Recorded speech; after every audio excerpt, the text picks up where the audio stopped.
Voor die luna promet torneio a começar, Team Tele Aruba tem joint venture com Magic FM atrás do cenário para apresentar Copa América de forma diferente. E com essa que introduzir na Aruba nos Vodcast Studio com a caminda para Copa América, a incluir panelistas expertos em futebol conversando e analisando cada vez que estava a apresentar riba pantalla. Team de panelistas de Telearuba junto com o team de Magic FM a dar tour luxo e detalhe para apresentar uma produção de qualidade com o melhor comentário de forma moderna para o público que está clavado na nossa Isla TV Canal 23.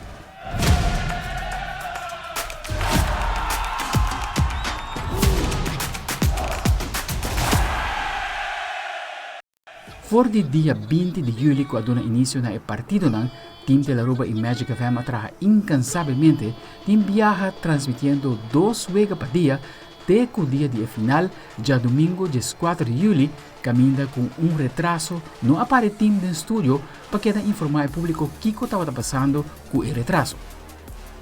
Depois de 1 hora e meia, bala começa a hora e chegando 90 minutos, ainda nem gol, nem para Argentina e nem para Colômbia.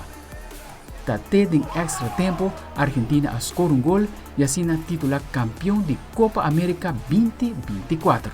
Colômbia queda de 2 melhores equipos do continente. De parte do Team Telearuba, nós queremos agradecer nos sponsors imensamente por aceitar Sagicor Life, Pedal Solutions, Dal Pest Control, Stern, Golazo Chevrolet, AMC Unicon, NV Elmar, Plus Accountants, Aruba Airport Authority, Pizza Hut, Hunter Security e Taco Bell.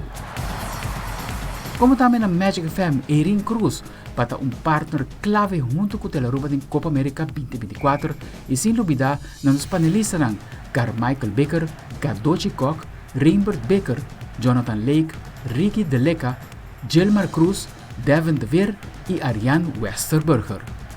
E mais claro na Master Control, Departamento Técnico, Departamento de Venta, Telenotícia, Departamento de Produção, Gerência e na Tour Cameraman e Editor, que ajuda a criar expectativa rond de Copa América. Para finalizar, danke na Andrew Vrolijk como produtor executivo, que ajuda para render a produção cana para luna largo e finalizar com broche de ouro. Para bem Team Telearuba e Magic FM, nós topa outro back de outro Copa América.